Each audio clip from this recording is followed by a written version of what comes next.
Okay, we are live. Hello, everyone. Hello to everyone joining us on YouTube. You can also follow the stream over at Twitch. That is twitch.tv/The Gray Zone News. Max Blumenthal and I are the hosts of Moderate Rebels, and today we're doing a live stream talking about the situation in Haiti, the crisis in Haiti, the assassination of President Jovenel Moïse on July 7th, and the aftermath. I mean, the details are still not clear, and there's a lot to talk about today. And we have two excellent guests to try to help us understand what's going on. One is joining us from Haiti, and he's Nazaire St. And we were having some technical issues. The internet in Haiti is often rather weak, but we do have him here. So hopefully he'll be able to communicate with us and talk to us about what's going on there. And we're also joined by Jeb Sprague. Jeb is a scholar who has written books about Haiti and done a lot of research on Haiti and worked with Nazaire St. for many years. So thanks for joining us, guys. I just want to start really generally with what's going on. I mean, it's a pretty incredible situation. There aren't that many cases of magnacide in the world, really, where the president is actually assassinated. And there's a lot of discussion over who did it, the power struggle going on right now in Haiti. And there's a lot to unpack, but maybe we can just start with an overall overview. What do you think the situation is like right now? I'll start with you, Nazaire. Can you talk about what the situation is like for you as Haitians right now with this interim presidency that was unelected, with the president assassinated? What is the situation? The situation right now, we have the assassination, the president assassinated, and it's a very chaotic situation that we have right now in the country, like a political imbroglio, where we have actually many president, like the president of the Haitian Senate, like Joseph Lambert, committee as the president, and also we did have Mason, like president, and prime ministry, and then only and other ministry. So in the country, this is a very chaotic situation. Uh, Asian people right now they are kind of like concerned about the situation. Um, um, the no law is applicable for a very specific situation because this is something we did not expect it. An assassination by the end of the mandate of Jovenel Moïse, according to the opposition that's supposed to end February 7th. Uh, right now in Haiti, it's kind of Nazaire, do you think you can switch to? Do you think you can turn your video off and switch to audio so we can have a better sound from you? Because we're having some sound trouble.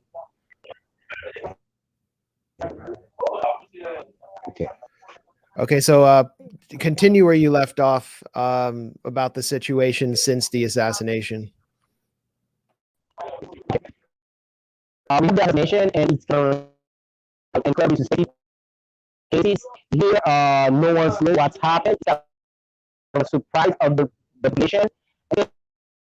Everyone kind of like we wake up after the assassination with a lot of fear. So everyone's fear, and the country just stop functioning.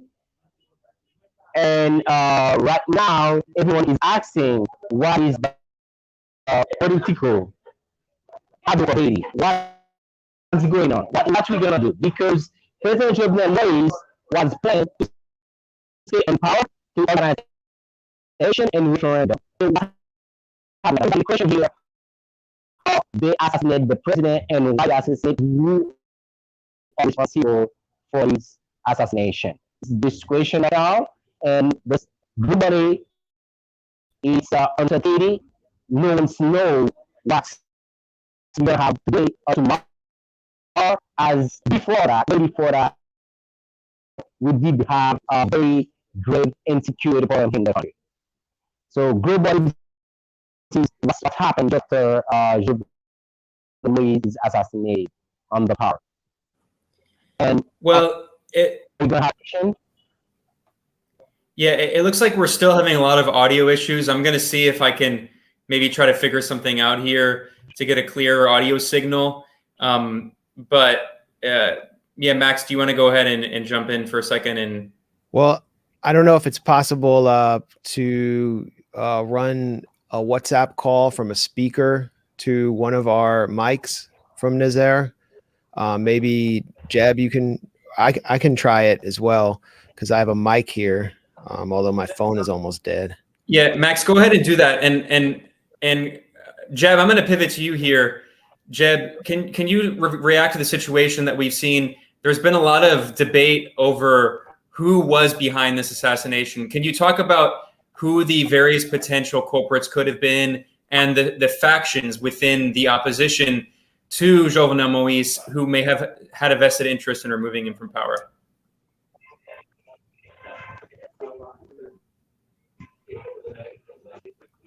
Nazaire that closely. Jeb, very you were difficult. muted. Yeah. So go ahead. Oh. Okay. Hold on a second. No, you're unmuted now. Go ahead, you can Jeb. hear me now. Okay. Okay. So thanks a lot, Max and Ben, for having us on the show. It's a great to be on with the Gray Zone and Moderate Rebels.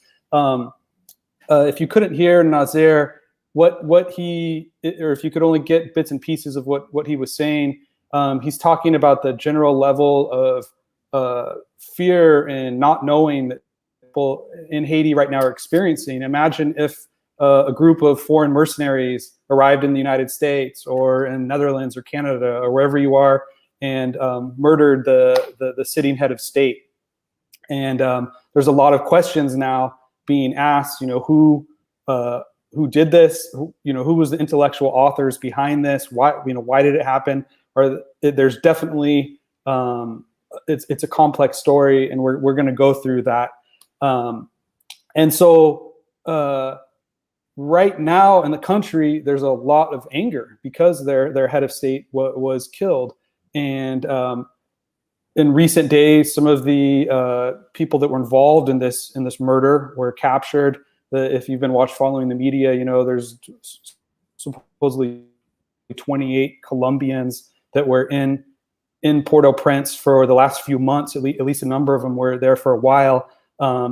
They're making claims that they were being paid $3,000 a month, that they were hired by this company. I don't have the name of the company right in front of me, but a private security company in Miami. There's also been claims that there are other companies that were involved in this and hiring these mercenaries in Colombia.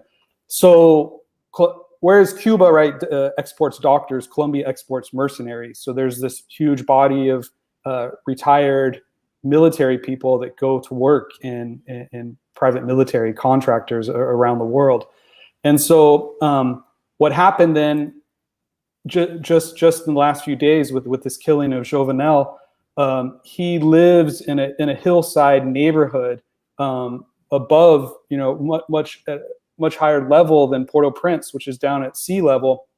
And because the National Palace was destroyed in the earthquake, since then Haitian presidents have been living in their own homes out in different neighborhoods, usually or in elite neighborhoods. And so what happened then is that a group of trucks and these mercenaries came up this road to where the president was living. And if you've seen the video, it's been on CNN and all over the place, of them declaring that this is a DEA raid, that they're going to step down. They want the Haitian police to step down, or the security guards there. And then there's videos of them going inside the courtyard in front of the house. The machine gun fire was heard.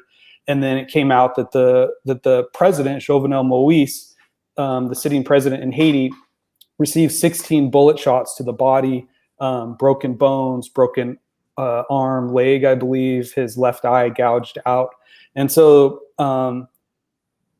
there's a lot of confusion here. It's not clear if the eye and the broken bones were because of the being sprayed by machine gun bullets, or was he tortured before being killed?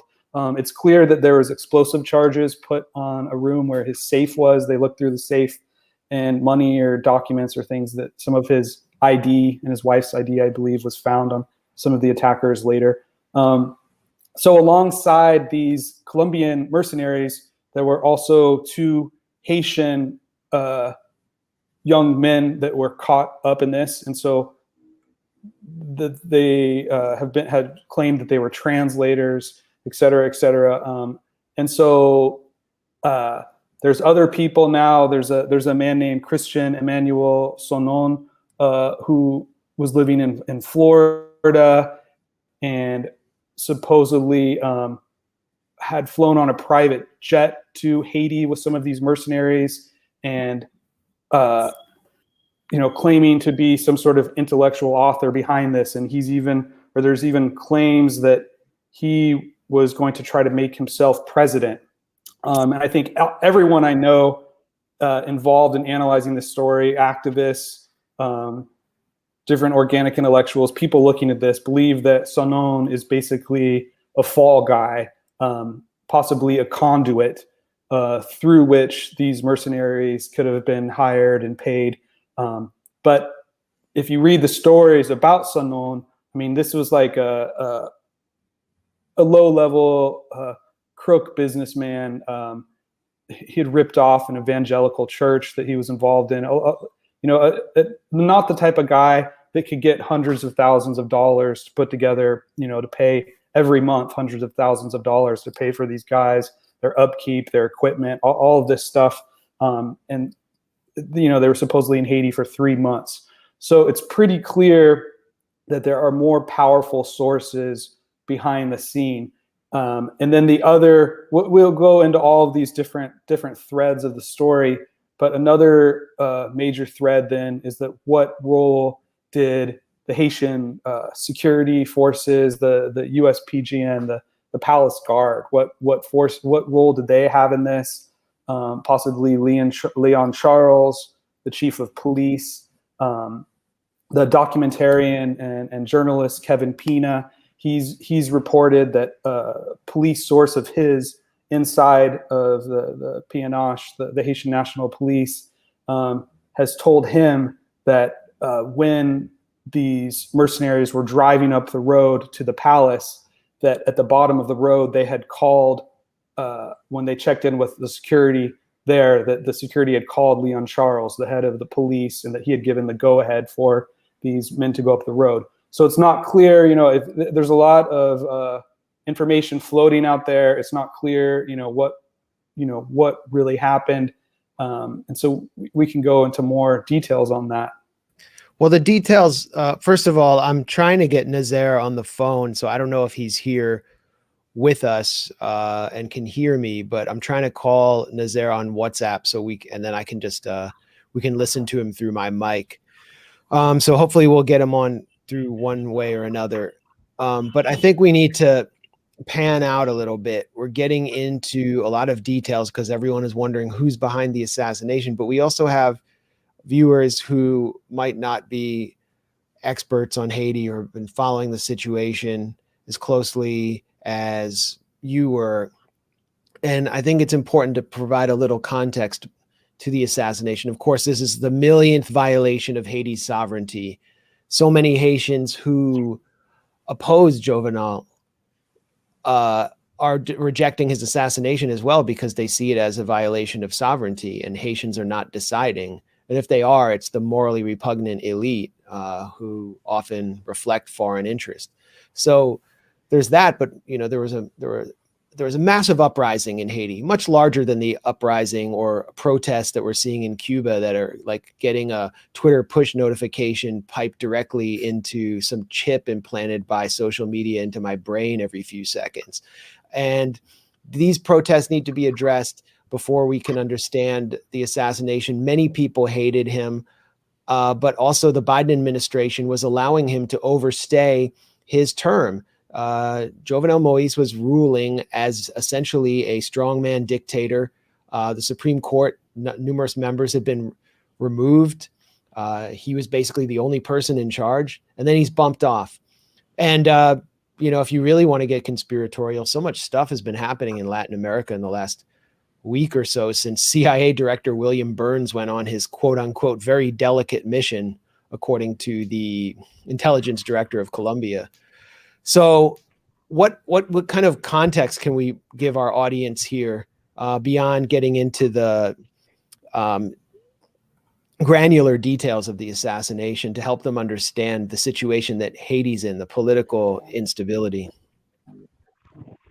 Yeah, if you Yeah. Kano, I think I hear Nazaire. Is Nazaire there? yeah, I'm there. Nazaire, while you get situated, maybe let me provide a little context, and then you can to add. What I was going to say to what Max's comment there is that Moïse, Jovenel Moïse, and prior to him, Michel Martelly, who was elected in 2011 after the 2010 earthquake, really created this rightist project in Haiti post earthquake.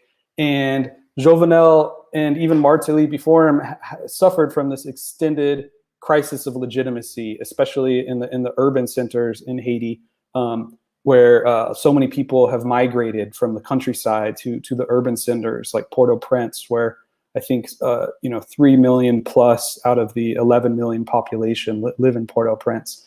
And so why did he face a crisis of legitimacy?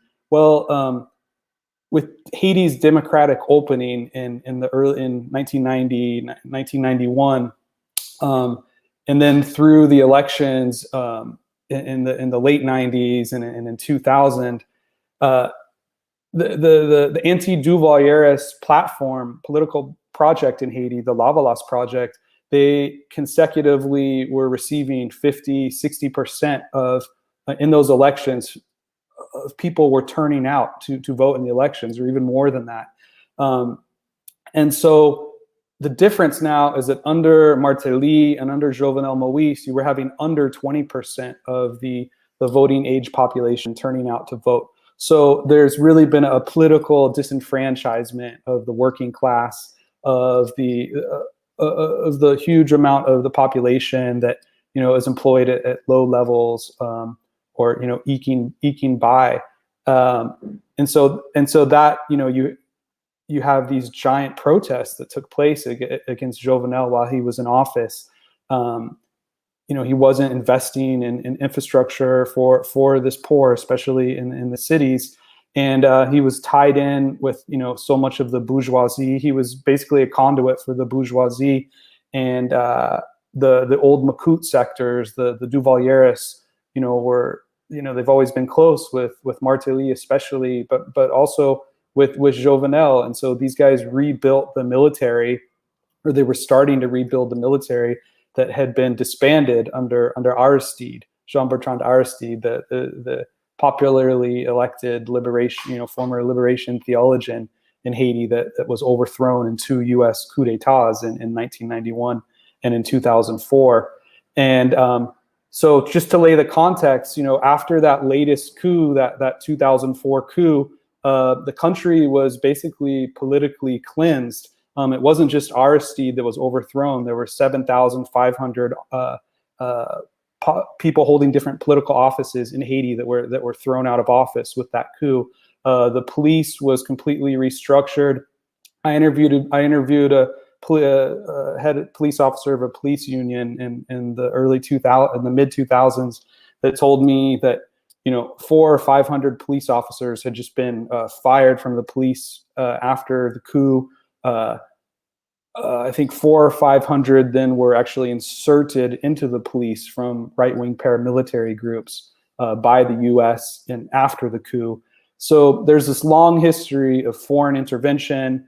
I'm sure a lot of your listeners know about the history of colonialism in Haiti and the resistance to foreign intervention, U.S. intervention in the country. And so when we think about these recent events, let's know that context. Definitely. And, we know through WikiLeaks about the role of the Clintons, Hillary Clinton and the Clinton Foundation in bringing in Martelly, Sweet Mickey. He was this, famous singer, but he also represented the legacy of the Makut. And I mean, just to really drill it down for people who might not be familiar with this term, I mean, they were basically the shock troops of the Duvalier regime, the U.S.-backed Duvalier regime. So Aristide kind of sweeps in, promising to get rid of the Makut. That's why one major reason why people elected him. And then they bring them back under cover after this shock of the earthquake and UN occupation, which was a disaster. Nazaire, what do you think the factors behind Jovenel's assassination were? So many forces in Haiti hated him; they despised him. But what were the factors leading up to this crisis? So, in spite of a lot of people here on the ground, they did not really appreciate Jovenel Moïse, the opposition, and a big French of the population. It was a very unpopular president. But after assassination, everybody say, okay, we did not like him. We did not want him as president. As the mandate was supposed to end February 7th this year, but we did not want him to be assassinated.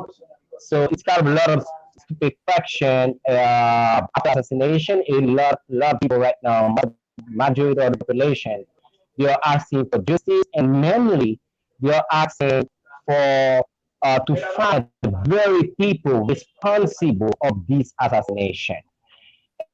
And Jovenel Moïse, 2 years ago, I say in 2019, kind of diverse with Ashtika.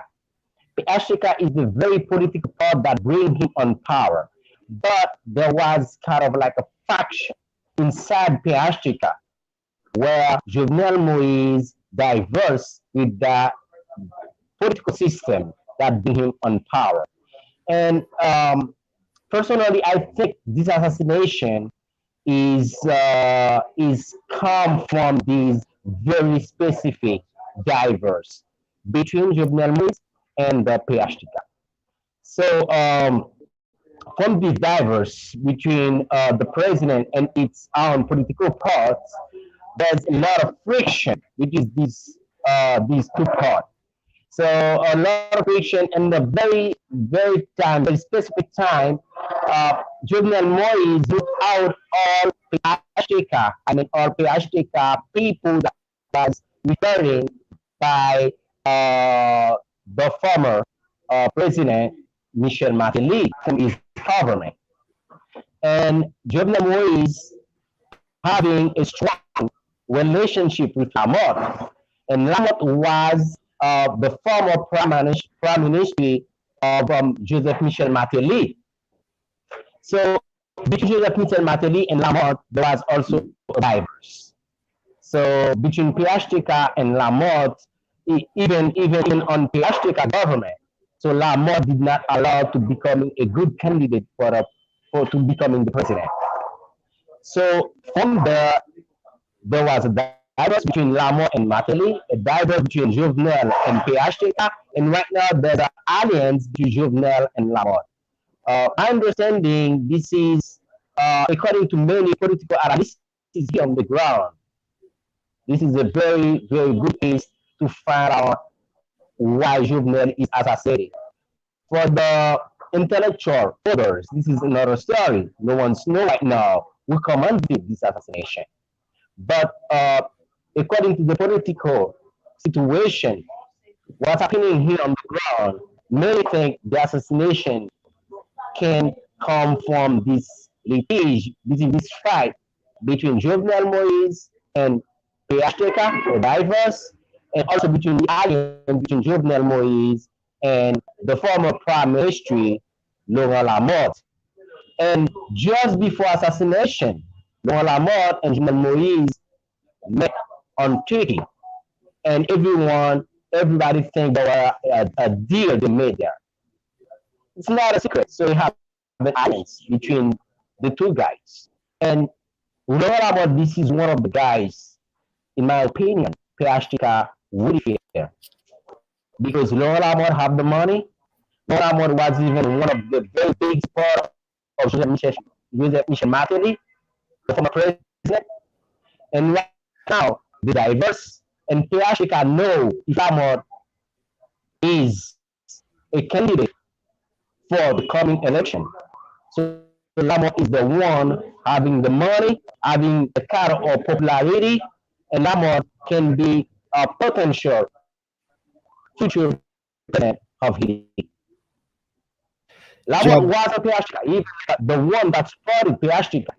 But if Lamont is in conflict with them, if he's becoming the president, is Lamont gonna is Lamont going to attack them? Is Lamont going to make the Caribbean process? Because one of the biggest problems with Kuyashtika is the Petro Caribbean money process. I mean, like a Petro Caribbean money, there was a lot of corruption, more than $4 billion spent without any clear and justification. And Kuyashtika, this is a very situation that they scare to have a president that can investigate on this corruption situation and judge them. They feel Amota and the new Lamont can become a president. If right now there's an alliance between Lamont and Jovenel Moïse, and Jovenel Moïse promised to Lamont that you gonna be a candidate. For Lamont to becoming a candidate to a coming election is for Lamont to have clearance as a prime minister. And at the very last minutes, Jovenel Moïse having a decree that gave clearance to old administrators, state administrators from 2007.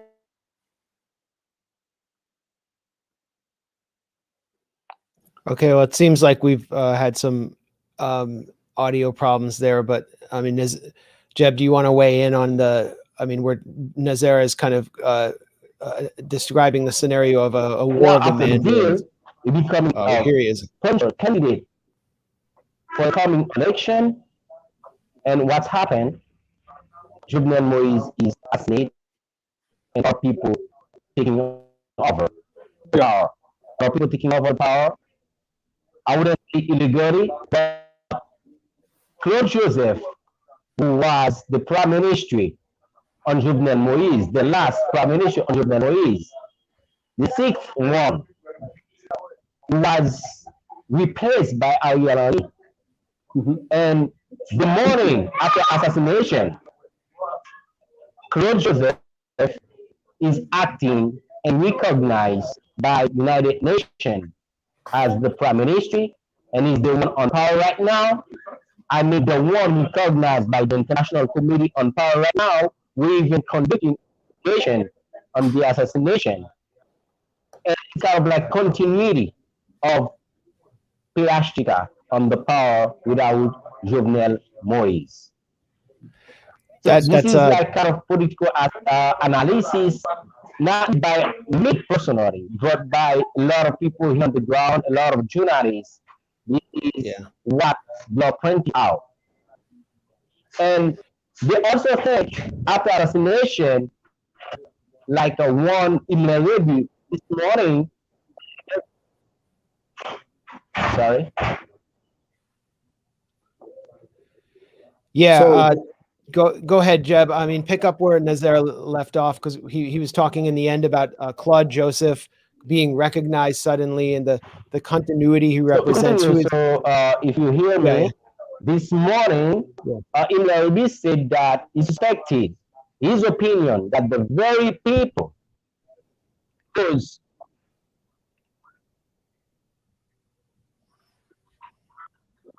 So I think there's two main points here that Nazaire you're getting at, that he's talking about. Sorry, can you say that again? Yeah, Nazaire, can you hear us? So I think there's two main points that he's getting at. Number one is the timing of the assassination and what's playing out right now, and number two is the fight within the right wing in the country that really dominates the country. After, like I mentioned before, after the 2004 coup, Famille Lavalas was brutalized, thrown in jail, exiled, murdered, thrown out of power, and a lot of people killed, popular movement people, and the movement, some parts of it splintered off. Under the government that came after there was this post-coup interim brief military dictatorship that was in office at the U.S. and the United States, held into power. After that, there was Preval, which was a former ally of Aristide, but was a sort of a social democratic. He was anti-Duvaliers, but he was very close with the bourgeois, and so he came into power. When the earthquake happened in 2010, they Preval's people out of power and out of the elections. The OAS, there's a very good article by Mark Weisbrot for CEPR, the Center for Economic Policy Research, where he talks about how in the 2011 elections that the OAS intervened. They pushed Preval's people out of the running. Preval had various deals he worked with Venezuela. The U.S. didn't like that, and the OAS basically made it so only two right-wing candidates could run in that election in 2011. So after that, you had Martelly come in with what was called the tête calée, the bald head. He has a fully bald head, and this PHTK party that Nazaire was talking about. This party has really come to dominate Haitian politics. There are opposition parties that are tied to some of the bourgeois elites in the country. There's these competing factions in Haiti's political scene. But what Nazaire is talking about is Claude Joseph and another man named Ariel Henry. So Claude Joseph was the prime minister of Jovenel Moïse. Jovenel Moïse was the president. So just like a day or two prior to the assassination of Jovenel Moïse, Ariel Henry it was announced that he would become the new prime minister. He was the incumbent prime minister, and that Jovenel was going to transition away from Claude Joseph to Ariel Henry. And so now, after Jovenel has been brutally murdered, these two men are sort of now vying to become the prime ministers in the country. Now, Claude Joseph, the guy that was in there, prior to the assassination and was actually still officially the prime minister the day of the assassination, he has been recognized by the core group, the U.S. and all of these imperialist powers. They've recognized him as he will be the prime minister, and the elections will be held under him. He's a former GNB, which is this sort of youth opposition, like a real fascistic brown shirt type group that took part in the coup against Aristide. So he was tied in with them. He has support from sectors of the bourgeoisie, like Charles-Henri Baker and Apade. It's also believed that maybe Lamont, the former prime minister of Martelly, supports him. So there's these sort of factions that have developed. Ariel Henry, who was the prime minister incumbent right on the day of the assassination, he and another man named Joseph Lambert, who was the former head of Haiti's Senate, they've sort of come together, and Joseph Lambert is declaring himself the interim president, and Ariel Henry is declaring himself the interim prime minister. And they've gained support from a lot of the Macoutes in the country, the former these Duvaliers like Joseph Begedi Jr., but he has a wide group of support behind him. A lot of the opposition groups, the sort of bourgeois opposition, like the Democratic and Popular Sector, what's called the DRIPOD, the DIRPOD, another opposition group led by Yuri Latortu, and even Camille Chalmers, the sort of like fake left, the NGO intellectual left that was against Aristide. They've also joined this coalition. So there's sort of this motley crew of coalition supporting Ariel Henry. And so this is all happening. And to one other important context, when I previously talked about the crisis of legitimacy that Jovenel Moïse, that his government was facing in the streets, it was also facing this in the political scene. One of Jovenel Moïse's big failures is that he failed to hold elections. So the Chamber of Deputies Haiti has a bicameral legislation, and so the Chamber of Deputies that I think has like 129 or 130 deputies, elections were not held for them. Only 10 of Haiti's 30 senators have been seated in recent years. So the country has been on like walking this tightrope of a complete political meltdown under Jovenel Moïse. That being said, people are not assassinated. Even, people just like normal people, are not happy that mercenaries came in and killed their president. Even if they didn't like their president, they don't want Colombians coming in and machine gunning him to death. So this is the situation as it plays out right now. Yeah, well, Jeb, you mentioned a really key detail in this, and again, we're going to try to get Nazaire St back. Like I said, the internet connection in Haiti, unfortunately, is often very weak, so we're going to work on that. But you mentioned these key players, and I just want to kind of spell this out again because it can be confusing to people.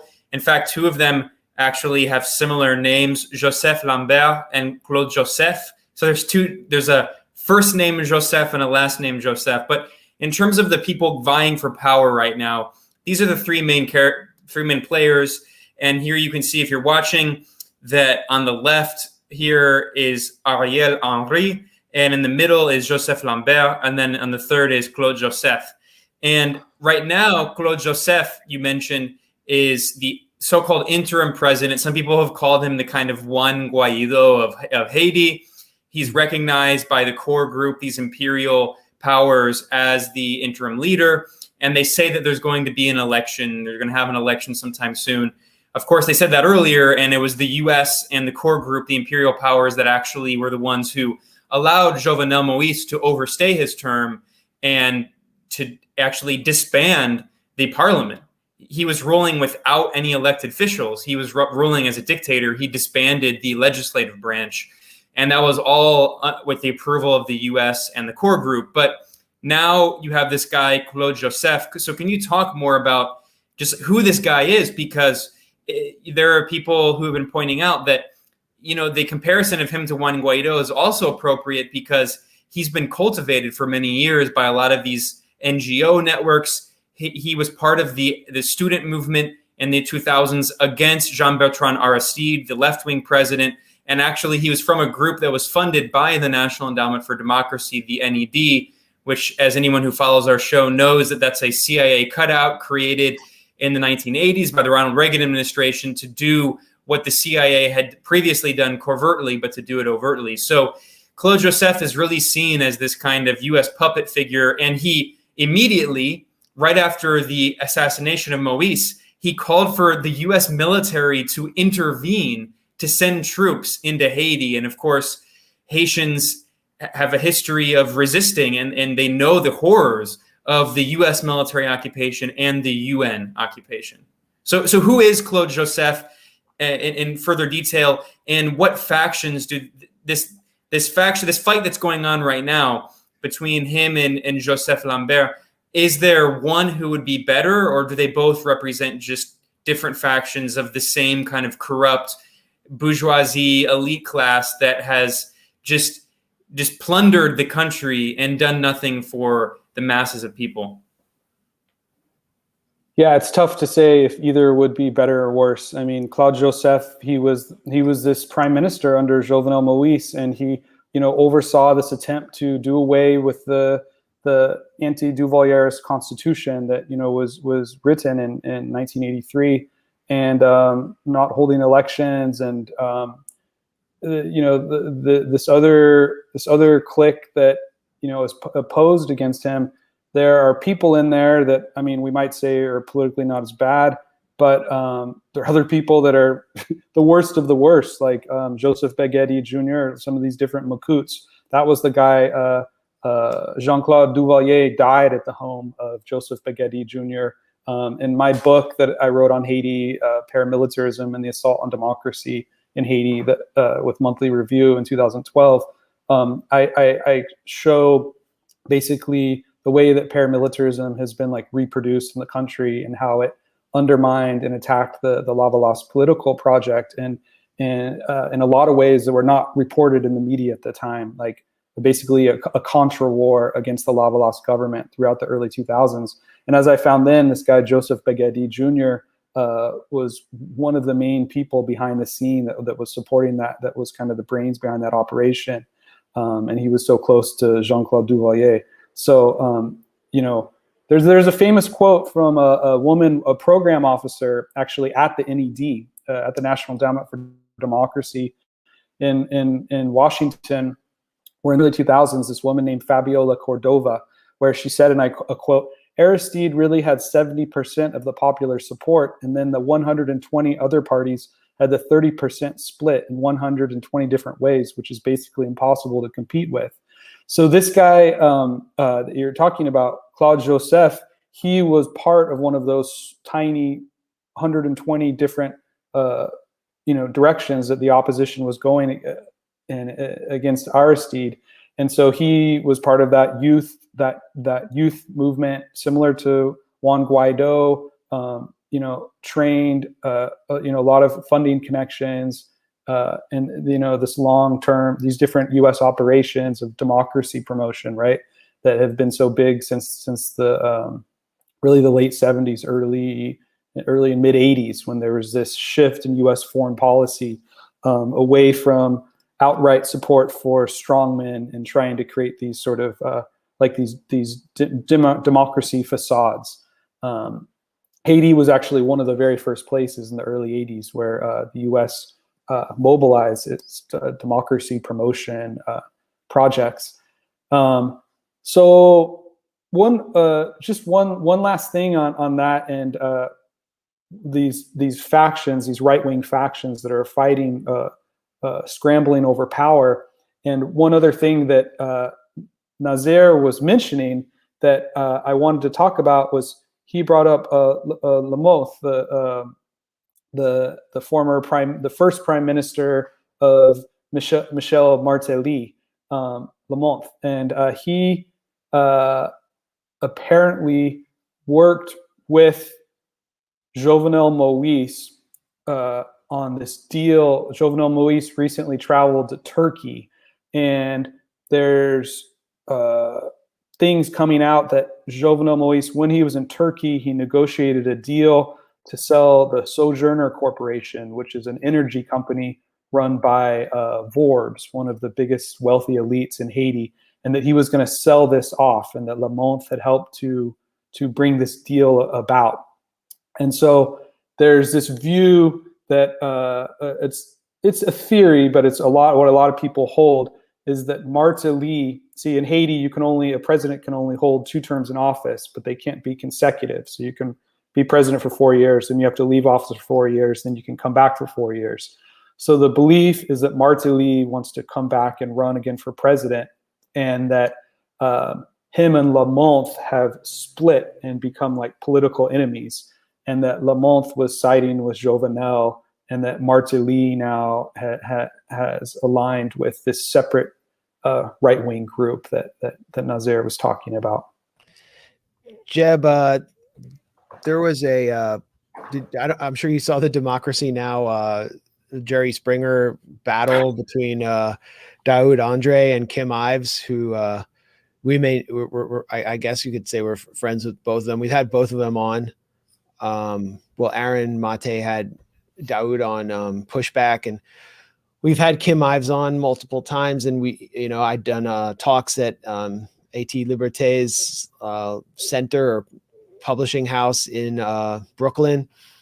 So definitely not getting in the middle of it, but their arguments seem to be about this guy, Jimmy Barbecue Cherizier, who I hear a lot of talk about. He is a gang leader in Haiti. And Kim was presenting him as someone who's actually become part of a kind of lumpen proletariat revolution. disgust with the complete rapaciousness of the right-wing Haitian leadership and the morally repugnant elite. Do you know anything about this character? Do you think that's accurate? And what is the role of the street here, and those who are leading the uprising that's been going on for the past year?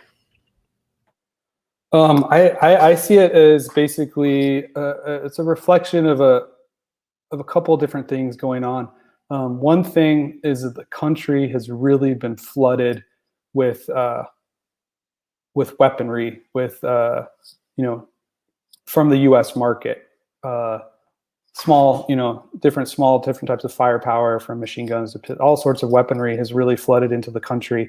A lot of the sort of like popular collective sort of soul movements that have formed under Lavalas are really broken apart. Some still exist, but they're sort of pushed under and repressed, and it's a much more difficult situation now for activists in the country, I think. And so, Kim Ives, he's supposedly spent a few days meeting with this leader of this gang, and I believe in Bel Air, and who's working with a number of other gangs. But there's a lot of good people that I respect that are disagreeing with Kim, and that so there's sort of this argument over he's kind of using this revolutionary rhetoric and painting images of Che Guevara and things like that, and but he's there's a lot of allegations about him being connected to different killings and criminal activities.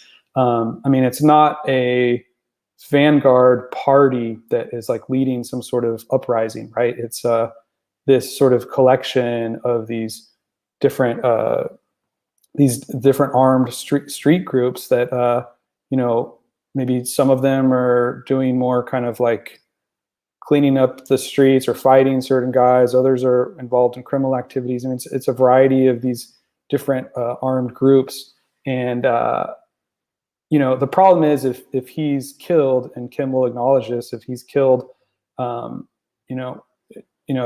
a one-man show, and he's sort of a charismatic guy, but it's not clear to me where how it leads to something that any sort of structural change in the country. It's more of a reflection. I see it as just sort of a desperation, how bad the situation has become in the country, the political disenfranchisement of the popular classes in the country. Yeah, and this is related to a question I was going to ask you, Jeb, here. So a lot of people are saying, cui bono, right? So who benefits from this assassination? We were talking about Claude Joseph, and something that is really interesting and I think is really noteworthy to understand what's happening. Again, Claude Joseph, who, to remind people, is this character who is very much a kind of Juan Guaido figure, a very loyal U.S. government asset. He's been cultivated by Washington and its soft power networks for many years against Aristide. And now he's the interim president, the unelected de facto leader of Haiti, recognized by the U.S. and the core group. Now, he was also under Jovenel Moïse. He was appointed interim prime minister when Jovenel Moïse was president. And that was in April of this year. And he was supposed to be replaced by, you mentioned, Ariel Henry. And my understanding is that the day that he was supposed to switch was actually the day that Moïse was killed, which is when Ariel Henry was supposed to become the new prime minister under Jovenel Moïse. So just the timing alone makes that, of course, extremely suspicious and very heavily suggests that this guy, Claude Joseph, had a very deep, at the very least, he benefited greatly. He had a deep interest in removing Moïse because he was going to be demoted as prime minister and kicked out and replaced by this other figure, Ariel Henry. So now that Moïse is dead, not only is he no longer the acting prime minister, but he's also the simultaneous acting president. So that would strongly suggest that everything was in the interest of Claude Joseph. Again, this guy who is a very strong U.S. asset. I mean, Jovenel Moïse was also a U.S. asset. That's the funny thing about a lot of these characters is that in terms of geopolitics, they pretty much all serve the same interests. And it seems to be geopolitically, the core group isn't so concerned with what puppet they have in power. It's more of an internal conflict among the elites inside Haiti. But do you think it's pretty fair to assume that Claude Joseph and his political allies might be behind the assassination? That's one of the questions. I mean, there's a few key questions. I think the number one is who is behind the assassination? Is it an internal PHTK operation, or is it primarily motivated by people on the outside of PHTK but are also wealthy elites and work together with the coup against RC in 2004. So people like Yuri Le Tortue, who we know through WikiLeaks is considered one of the most corrupt people in the country. Boulos, one of the big wealthy elites that owns the Nissan dealership in Haiti, and so a lot of these people have actually been called in by the police to be questioned. Reginald Boulos, Stephen Benoit, Yuri Le Tortue, Dimitri and Jean-Marie Vorbe. So these are some of the different people that are being called in to be questioned. So that's a big question then. Who is it with? Is it the opposition or within the PHTK, or possibly some of them together? So there's different scenarios here. The other big question, I think, is how involved was the palace guard, was the security around Moïse? How involved or not involved were they? So it's claimed that there were only 3 security guards at directly in Jovenel Moïse's home when it was attacked, and that these guys were tied up and later released in downtown Port-au-Prince. And so there's different claims about how this played out. One other interesting thing I would point out, and you guys can have this scoop actually, is that Democracy Now! This morning, they led with what was allegedly an audio recording of the widow of Jovenel Moïse, Martine Marie, and they led with that. But if you talk to any expert or Haitians that are following this closely, it's widely believed that was a fake audio clip of her, and they played it in the beginning of Democracy Now! Like it was a real audio clip. So that was posted on her Twitter account, but there's no video. No, there's no video of it. It's just a picture of her with this audio, and the voice is really weird in it. If you listen to it, it's a very strange sounding voice. So this is, like you said, many Haitians suspect that it was completely fake. Yeah, and so she was airlifted by the U.S. to Miami and had, I think, a number of bullet wounds, but is alive. Early on, there were rumors that she was dead, and I thought she was dead because there were a number of people that were saying that. But then we found out that was also just a rumor. In Haiti, there's something called Telidol, like the people's telephone, where this information spreads, and so that was one reason I didn't want to write an article on this topic, because every day there's like new information coming out, and once you write something, it's set in stone, and so we need a little time to kind of understand what's going on. And well, yeah. So this brings us to something we talked about earlier. Now that we've kind of had the overview of the politics and the different factions, I think we should talk about the media narratives that are being constructed. You mentioned earlier in this broadcast, the New York Times today, July 12th, they had this big cover story claiming that according to Haitian officials, and again, when we say Haitian officials, those are the people in the government right now run by this U.S. asset, Claude Joseph, who is part of the anti-Aristide movement, who had a vested interest in removing Jovenel Moïse from power so he could become president. According to this New York Times story, based on what his officials are saying, they're blaming this doctor in Florida, Christian Manuel Sanon. And so Sanon, from what I've talked to from Haitians, like almost no one knows who this guy is. He's completely unknown. And from what I've talked to from friends in Haiti and other experts like you and others, it's widely suspected that he's the fall guy, right? Like, it's very unlikely this guy actually was behind the assassination, but he's like the guy that they're just going to pin it all on, and they're going to try to move on. So what's your take on this whole thing? There's different takes on this. So I think a popular poster activist on Twitter, Madame Boukman, who probably a lot of your listeners follow, I mean, she basically believes that, if I'm not mischaracterizing her, that it was, an internal PHTK and police, palace guard, that, the police, that they carried this out, and that these people like Sanon, this is all just kind of like basically a ruse to confuse people. Another possibility looking about is that when I published my book in 2012, and I spent years sort of like interviewing these different paramilitaries and their backers and political and economic backers and military and politicians in the Dominican Republic that at that time played a big role in kind of like giving safe haven and helping some of these neo-Duvalier paramilitaries and ex-military people. When I was doing that research, I sort of slowly came to the realization that almost all of the leaders of the major political opposition, they all at one time or another were talking to the paramilitaries or connecting or supporting them in one way or another, but that they were really careful in hiding it. And I think there's a good chance that, you have a number of elites that financed this coup. People like Boulos, someone like Vorb, whose energy companies, or the energy company that he had a contract to run, supposedly being sold off.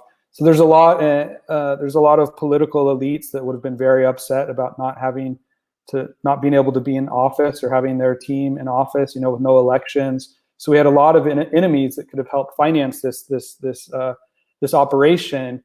And one theory that I've kind of been playing around with is that Sanon is basically,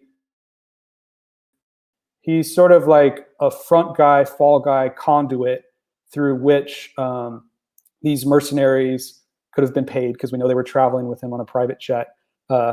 And that he was sort of this con businessman that, had these illusions of grandeur and, being big in the political scene and these things, but he's basically a nobody. And so he could have been kind of like used as a conduit, fall guy, dupe, to get this off the ground. And there's some interviews now coming out from different media sources where they're talking to these alleged the two Haitian quote unquote translators and the 26 Colombian, or 20, I think the majority of the 28 Colombians that they've captured. The two Haitians who were the translators allegedly, who were working for this firm, I just want to stress, were U.S. citizens. Yeah, James Solages and Joseph Vincent. Yeah. And they were detained as suspects in the assassination. They were the two U.S. citizens. Yeah, they were there, and but they're off and on in Haiti, and the one guy has like a charity in Jacmel, and had worked various jobs in Haiti. I think he worked as a security, like a reserve security guard in Canada at some point. And so, one theory that I've sort of been playing around with is that what they could have done is they could have told these guys, the vast majority of them, that they were going in to arrest Jovenel Moïse, right? Because he's so hated by so many people. And supposedly Sanon, this corrupt businessman that had ripped off some evangelical church, supposedly this guy is saying that he was going to be appointed president, and that the mercenaries, they were going to arrest Jovenel, bring him downtown, and he was going to become appointed president. And he lives in Miami. He flew into the U.S. and he was going to become appointed president. So it's sort of like a crazy idea. But there's videos of this guy from 2011 basically saying that he's going to become like a leader of Haiti. So he sort of seems like a crazy guy that, was maybe used by more powerful, wealthy interests. And then what I'm thinking is, even with these Colombians, the vast majority of them, might have just thought that they were going to arrest Jovenel. They might not even know he was the president. They were just going to go. They don't speak French or Creole, or they don't know the history of the context. So they were going to arrest this guy. Maybe they knew it was Jovenel. But all you would need is a few people to go into the actual room and blow up the safe and execute Jovenel. And as we know now, there's like half a dozen of these Colombians that have escaped, that haven't been caught by the Haitian police. The other guys were just kind of like laying around in a house and on the street, down the road from where the assassination took place. It doesn't make any sense. They had no plan. So there's different scenarios than what here could have happened. Yeah, and so this gets us to the alleged role of Colombian militaries.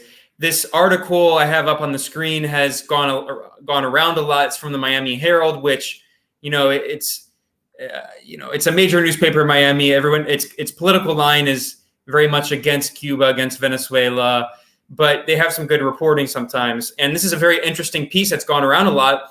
And I mean, it's pretty much true. You can independently verify that most of what it says is true. The question is why the Colombian paramilitary forces were hired.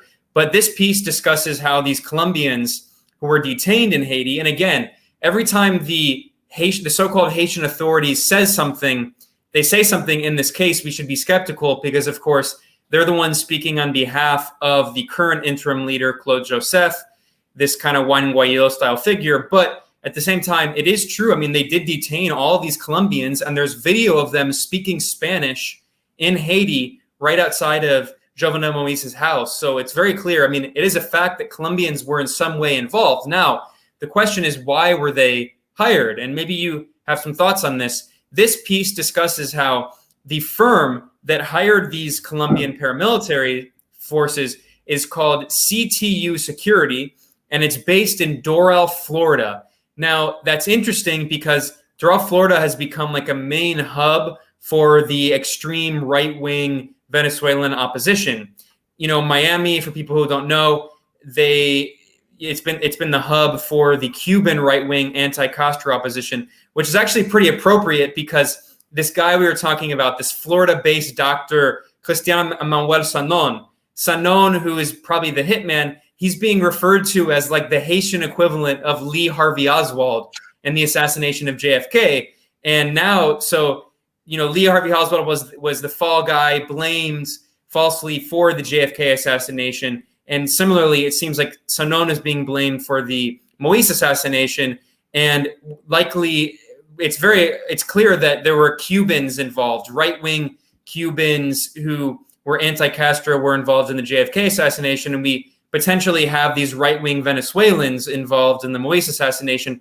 But the thing is, it's not known if this firm based in Florida, CTU Security, run by a right-wing Venezuelan anti-Chavista named Antonio Intriago, it's not known if he brought on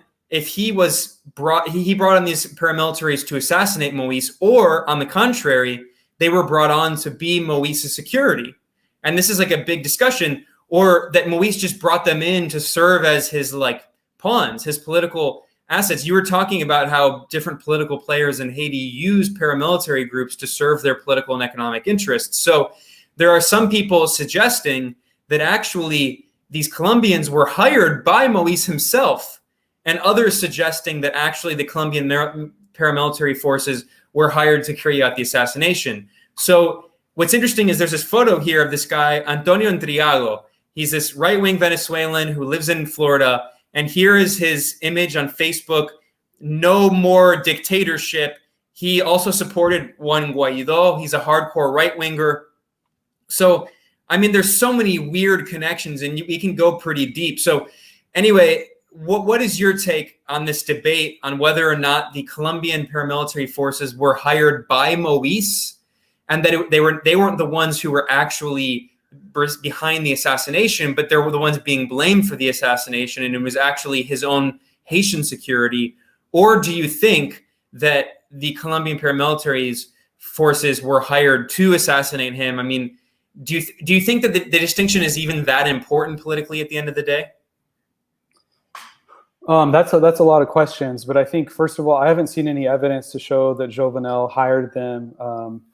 I think they were staying at a home that was rented to them by like a political ally, a business elite. But I mean, tons of business elites are his political allies. She was also, I think, tied up. Well, really quickly, I should just mention another detail about that is that the Colombian media, especially Colombian media outlets like El Tiempo, which are very close to the right wing and to Uribe, and even Alvaro Uribe, who's like the main right wing gangster who is the most powerful figure in Colombia. He is the kind of kingmaker behind all of the politics and behind the current president, Duque. Actually, his cousin is allegedly involved among these Colombian paramilitaries. There was an Uribe who was involved with the Colombian paramilitaries, who's allegedly a cousin or an extended relative of Alvaro Uribe. And their media apparatus in Colombia, they're the ones trying to say that actually, no, the paramilitary groups, they were hired by Moïse. They were not hired to assassinate Moïse. So it's in their vested political interest to claim that the Colombian paramilitaries were actually legitimately operating in the country at behest of the president. But you're saying that there's not really any evidence of that other than what the Colombian right wing is trying to say and their media apparatus is trying to say. Yeah, I've seen some Colombian right wing groups or individuals tweeting out that, the Colombians were trying to protect Moïse and all this stuff. I just don't buy it. There's if you know much about police forces in the Caribbean or in Haiti or in Colombia itself, the DEA, the U.S. Drug Enforcement Agency, pays the parts of the paychecks for a lot of police. They're heavily involved throughout the region, and Haitian police have very low salaries. So, and there's a long history of the DEA and different U.S. agencies, CIA people mulling into them and all sorts of things. So in Haiti, the Coast Guard is probably one of the most controlled agencies in the country, or most heavily influenced by the U.S., almost completely funded by the U.S., or maybe possibly completely funded by the U.S. So there's a lot of this going on in the country of U.S. influence. The way I look at it is that technically as an operation, the idea of going in there with 24 light-skinned guys, Colombians, all yelling DEA with heavy arms and equipment would scare the out of a handful of Haitian security that were standing around there. And that's the claim, is that they laid down their weapons and that they were able to barge in. Now, there's two things there. One, everyone in Haiti is asking, why the hell there's not a single police officer that was killed. They were not there was only 3 guys protecting the house. This sounds like, very, very, very sketchy. And so could there have been people on the inside that maybe lowered the number of people to protect him, that, providing inside information to different bourgeoisie that could give that to Sanon and his guys? Who knows? But I think you're dealing with a huge cesspool in Miami of just for people that, spent time there or talked to people, it's like that's where so much of the, the right-wing diaspora exists, and, it's there. That's like elites from the Caribbean go there to shop on the weekends. That's like a lot of mercenaries come out of, companies come out of there. On that point, there was a golf course in Doral, this Venezuelan bastion in Miami that Ben mentioned, where the Bay of Piglets, the mercenary invasion of Venezuela, which failed miserably, led by a U.S. mercenary firm, was planned. It was planned in Doral, like near where ostensibly this mercenary operation was at least contracted. And, for those who don't know Jeb's work, I mean, Jeb went, I think it was your first piece for us. You went to a security firm called Air 21, or I guess it was a 21 Air. 21 Air. Yeah. You just burst up in their office with a phone in your pocket, in your front pocket, because they were running guns to Venezuela right when the Juan Guaido coup attempt was beginning. The Venezuelan military or intelligence services had intercepted all those guns you see there. And you went down to this firm and just busted up in their office. They weren't too happy and they dispatched you. But, what we're seeing is the privatization. I mean, everything's being privatized in the US down to these regime change operations. And like we always talk about NGOs, the NGO industrial complex, it's really IGOs, informal government organizations. Then you have all these cutouts that we've written about. DynCorp is going to basically be holding it down in Afghanistan. Chemonics, they do so many operations from Ecuador to Syria, as we've written about. And then you have these mercenary firms, and it's just an absolute free-for-all. And it provides kind of a ventilation mechanism for all of these right-wing exile groups that are being held in Florida. That's something the U.S. government has traditionally done since the 1960s. After the Bay of Pigs, you had basically, right-wing criminal class mercenary types sitting around in Miami with nothing to do. You got to give them something to do.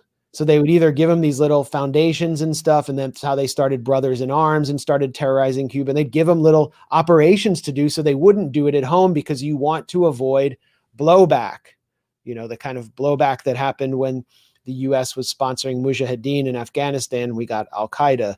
So I see all of this as just a product of, the too many different forces in South Florida. They have intersecting interests, obviously. And while the U.S. can't control them all, they all seem to advance U.S. interests in one direction. And it's funny because Moïse was clearly becoming a PR problem for the U.S. So it's not like they're unhappy about this. Can I just add one, just very briefly, to the what you were calling the Bay of Piglets? For your viewers, if you want to do some reading, another incident in 1981 that in the Caribbean was called the Bayou of Pigs. There was actually an attempt by a group of neo-Nazis, Ku Klux Klan members, white supremacists from the U.S. and Canada, who were working along with some military guys from apartheid South Africa, that actually went on boats and tried to carry out a coup on the small island of Dominica in the Caribbean. So that's a whole nother history if you want to go back and read. But this sort of thing, I think, like you're right, Max, it's intensified in recent years. The head of Gun Owners of America today, Larry Pratt, I think was involved in that operation. And also some people who were starting some of the first civilian border militias were involved in that as well. It's some pretty fascinating history. Yeah, well, I want to point out really quickly this tweet. You mentioned Madame Boukman, one of the best sources on Haiti. I would recommend anyone on Twitter to follow her. She just tweeted out this video which shows the former U.S. ambassador to Haiti, Pamela White, and she revealed that there was a plan to put aside Jovenel Moïse and put in an interim prime minister. And that was, of course, to avoid the popular demand. There were all these protests of a Haitian-led democratic transition. You earlier, Jeb, you mentioned the fear that if there actually is a free and fair election, that the left-wing forces around Aristide and Lavalas might actually win the election. So there's always this attempt to try to manage Haiti by the U.S. and the core group, these imperial powers.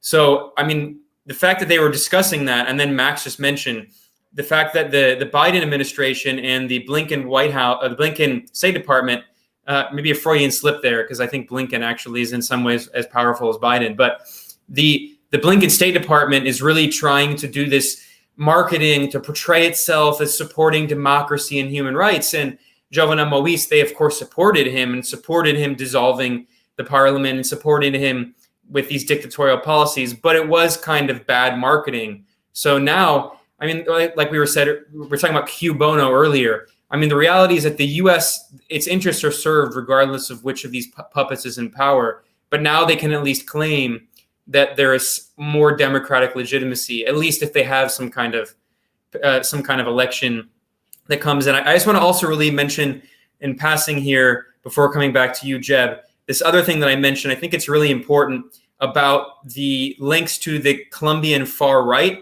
And this is a tweet from Madeleine Garcia, who is from Telesur, about this. This shows a video Telesur published of the Colombian mercenaries that were detained in Haiti. And among them is someone who was she's saying that is a cousin of the main security advisor to Colombian President Ivan Duque, who was also Vice Minister of Defense under Uribe. And specifically, she's mentioning something that was also discussed in a pretty good piece by a friend of the show, Dan Cohen. He did a good article over at Mint Press News, suspected assassins of Haitian President Moïse trained by U.S. linked to pro-coup oligarchy. So these are the forces that supported the U.S.-backed coups against Aristide. And Dan Cohen talks about how among these Colombian paramilitary forces who were detained in Haiti is this figure, Manuel Antonio Grosso Guarin. And he was trained by the U.S. military. He was, in fact, one of the top figures in the Colombian special forces. And his specialty was so-called urban anti-terror operations, again, trained by the U.S. military. And another person who was detained among these Colombian paramilitary forces, as Dan Cohen explains here, is Francisco Uribe Ochoa. Francisco Uribe is the cousin of Alvaro Uribe, who was an advisor and, again, who worked in the Uribe administration before Juan Manuel Santos and before the current president, Ivan Duque in Colombia. So, I mean, we still don't know what these paramilitaries were doing, but these are not like nobodies. The attempt to say that, like you said, I mean, there were a few Colombian paramilitary guys who were basically nobodies. And it seems like the two Haitian Americans who are U.S. citizens, they're pretty much nobodies as well. I mean, like you said, one of them, he said that he did work with the Canadian embassy for security, but he was just a security guy. He doesn't seem to be like a prominent figure. But you have a major figure in the Colombian military until 2019, that guy Grosso, who we don't know exactly why he left the Colombian military in 2019, but he was a major figure, one of the most elite members of the special forces. And you have a cousin of the most powerful figure in Colombia. The involvement of them that raises some eyebrows. So I don't know. There's a lot to respond to there, but I just wanted to mention that before we conclude the stream here. Yeah, I think the Colombian connection is very important, and I think they play a leading role in mercenary hiring out. I know a number of people just from being involved in the region, different people that are connected with people that direct connections with people that are going and doing this. I know somebody a Colombian friend that had a friend that was working in Yemen. So they're all there. It's a major industry that's come about. But in regards to the U.S., I think that's the last really key question then that we haven't covered is, what did the U.S. know about this whole thing with all their agents in the country, their antennas, their intelligence information? Did they just allow this to play out? The U.S. has a big role in Haiti. It's something like 10% of U.S. rice is sold to the country. There's a huge amount of remittances that go into Haiti, $2 billion, over $2 billion a year. So there's a lot of money made off that. Haiti is very mineral wealth. There's a lot of mineral wealth, untapped mineral wealth, like uranium, gold, and silver for future mining operations. And as we know across the region, during this, this global capitalism phase that we see, through our lifetime, where the region is becoming more integrated with transnational companies, with labor power being integrated into these different chains. We see groups like the World Bank and the IMF playing a bigger role across the region and in Haiti, and really trying to create Haiti into more of a stable platform for capitalist investors. They've had a tough time because so much of the population is unemployed, and so they're constantly facing this crisis. But the World Bank, the IMF, these supranational agencies, they have a huge role. Right now in Jamaica, officials are required to report daily to IMF staff that reside in the country. In Barbados, an IMF representative sits within the country's central bank, that they have to constantly negotiate with. Maybe we can talk about it some other time, but in 2019, I published a book called Globalizing the Caribbean, Political Economy, Social Change, and the Transnational Capitalist Class, that looks at the political economic shift, the role of U.S. power in the region, and elite forces like that we've been talking about. Yeah.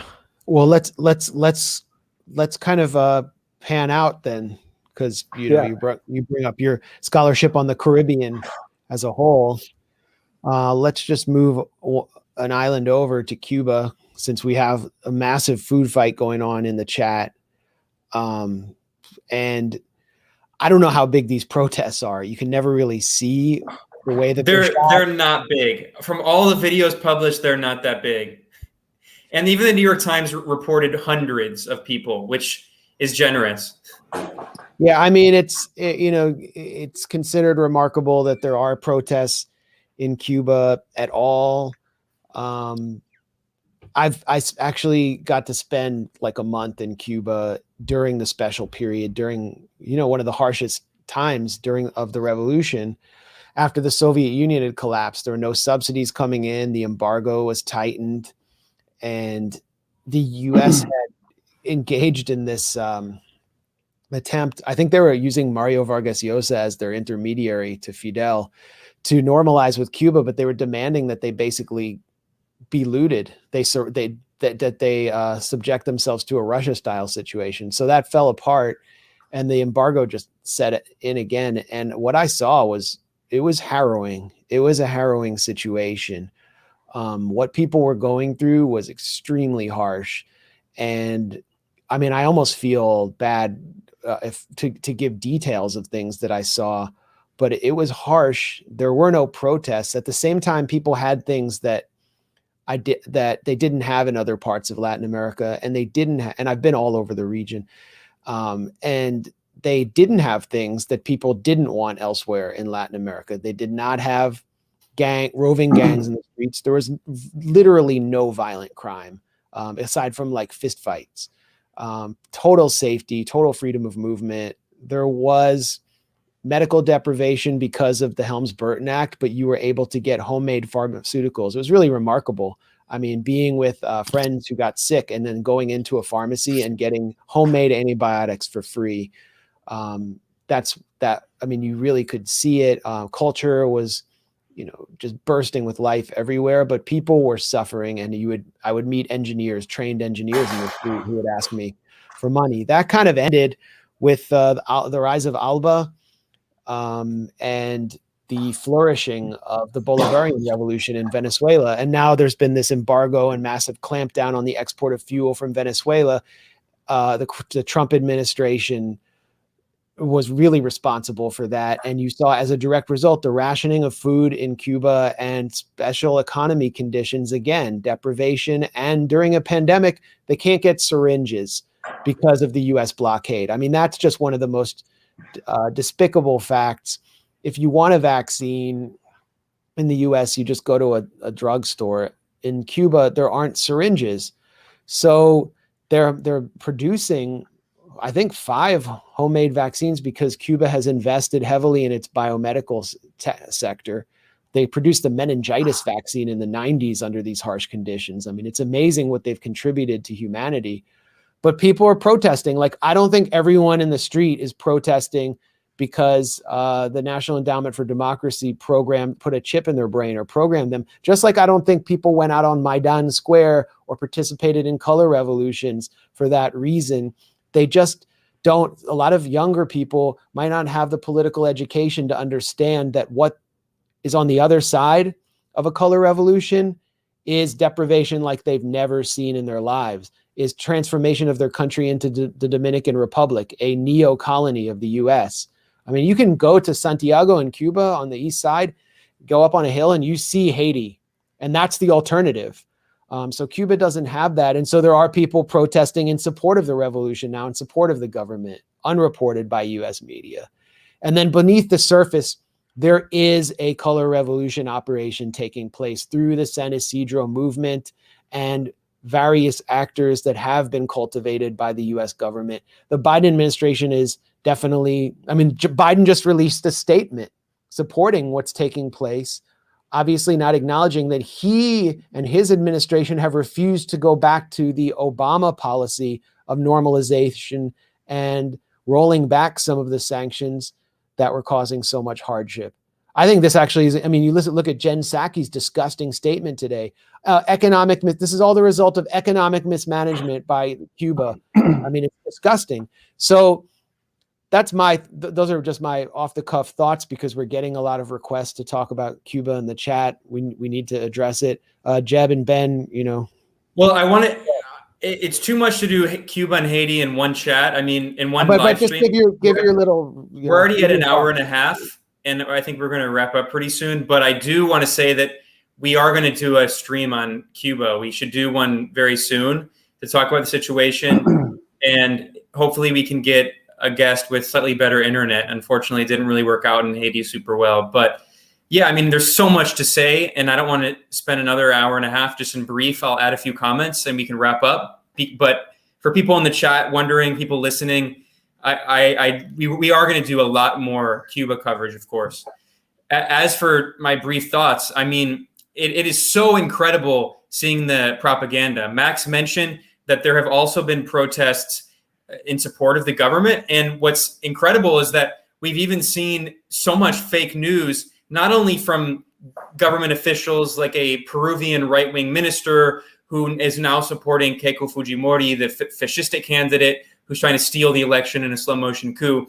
He, from her party, this former minister, he tweeted this photo that went viral of a protest in February 2011 in Egypt and said that it was Cuba, with these thousands of people holding Egyptian flags as if people couldn't tell how different the Egyptian and the Cuban flags are. And there are many other accounts. There's clearly bot accounts. And we know from the coup in Bolivia, even the Inter-American Commission on Human Rights, which is extremely biased, which is an arm of the coup plotting OAS, even they, which is an arm of soft power against Nicaragua and Venezuela and Cuba, even they acknowledged that during the 2019 coup in Bolivia, backed by the U.S., that there were at least 68,000 bot accounts created to spread fake news and propaganda, claiming that there was fraud, a total lie, a totally false claim, trying to push the coup against Evo Morales in Bolivia. It's very clear. We also have evidence showing that there is a PR firm that was located a few blocks from the White House, CLS Strategies. I wrote an article about this at the Gray Zone, how this firm, very closely linked to the US government, was paid millions of dollars to spread fake news and create bots and propaganda accounts for Juan Guaido and the Venezuelan right wing during the coup attempts there, and also the right wing opposition in Bolivia and the coup forces and the right wing in Mexico. It's obvious that there's a bot campaign. Twitter, I mean, as Max was joking, I mean, every time you open Twitter, it basically forces you to see the anti-Cuba propaganda. It's being promoted by like these like C-level celebrities, like this former porn star and these other people. Hey, Ben, I just sent you a tweet, and I think you should throw it on screen just to see the level of astroturfing that's taking place, so everyone can see. And it really does mirror the reporting you did about CLS strategies in Bolivia and elsewhere. Yeah, I mean, So here's Mia Khalifa. About Mia Khalifa.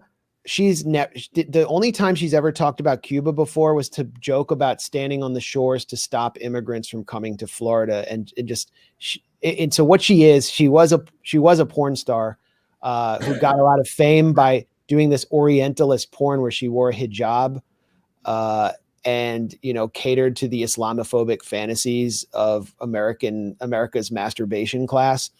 And which is really prominent. I mean, it's like if you can get in there, you can like lead a revolution or a counter revolution, which is apparently what's taking place. Then she quit porn and said she didn't make a lot of money. She got shafted, metaphorically speaking, by the porn industry, and so she's now an influencer. And like, you have to understand what Instagram influencers really are. What does it mean? It means that basically you gain some kind of renown on Instagram, usually by showing parts of your body in revealing fashion, like doing stupid workouts that like showcase your ass cheeks. Like it's, and then you get endorsements from products. So the companies send you products.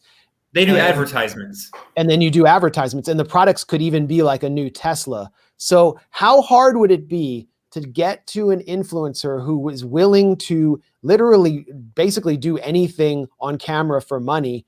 How hard would it be to offer them a fee to say something for a counter-revolutionary color revolution? It wouldn't be extremely very hard. easy. The question is not how hard. The question is how much money. And honestly, it's probably not even that much money. Probably not that much.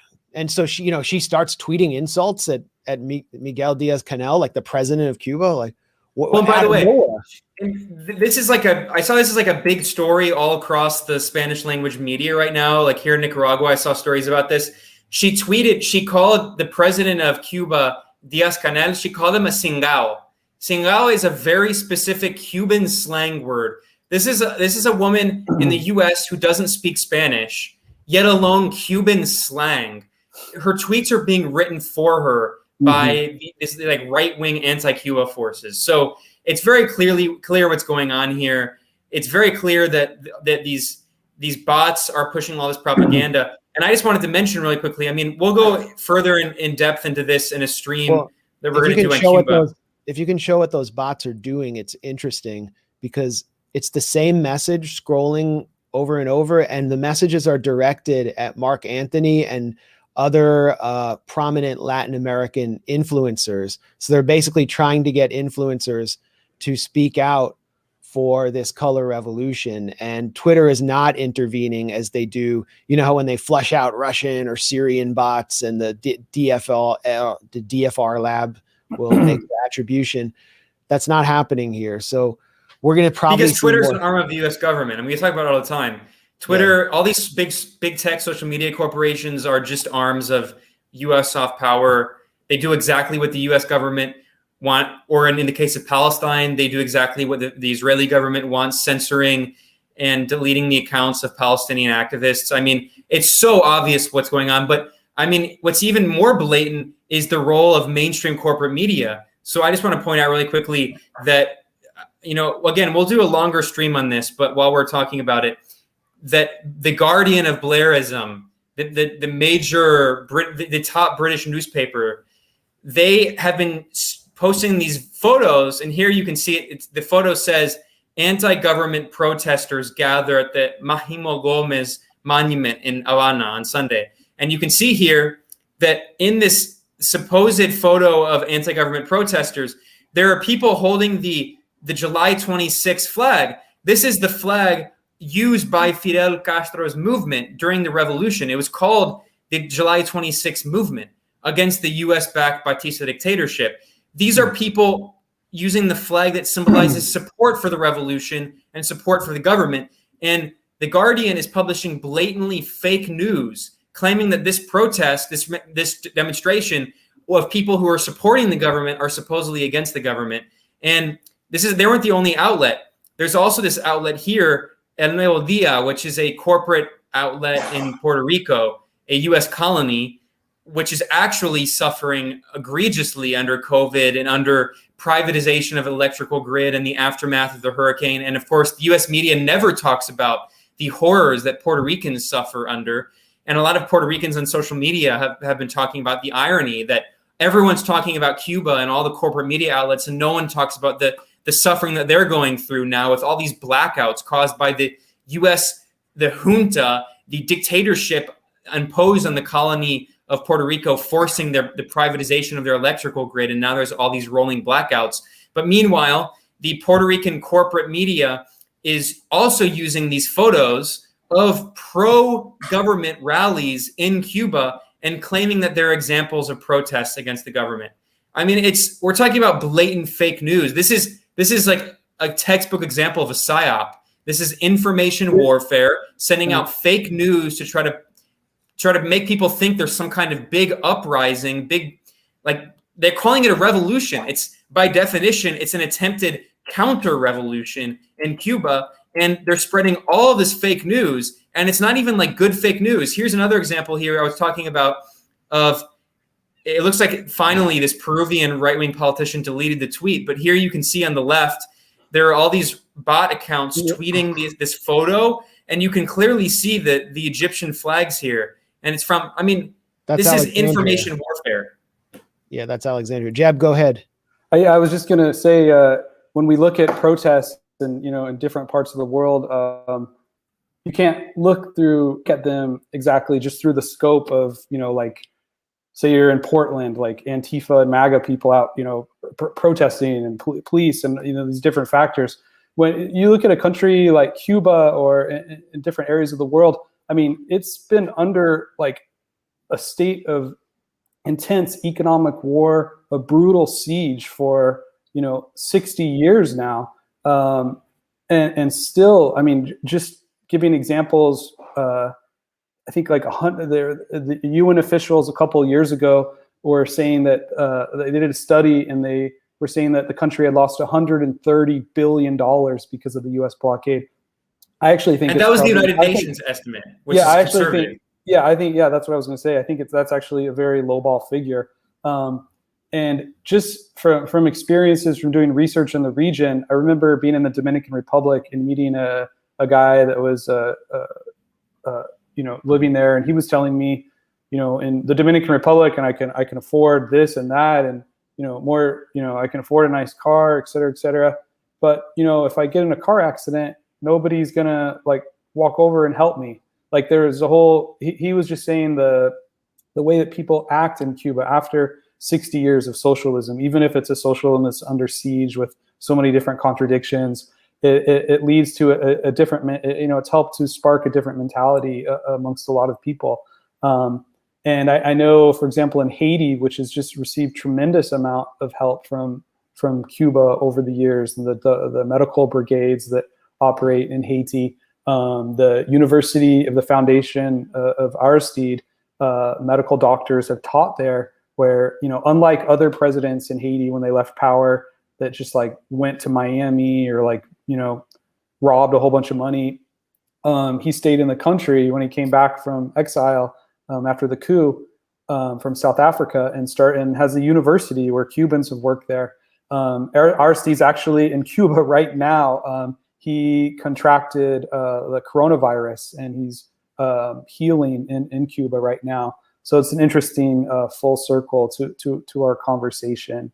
And when people talk about these countries and their economic meltdown, like Venezuela, there was a recent study by the UN rapporteur who was giving statistics where I think Venezuela has the money that it's making off of exports, so the government is making off of exports, is down to like 1% of what it was 3 years ago. So imagine if you live in a country where the trade, the exports from the country drop by 99%.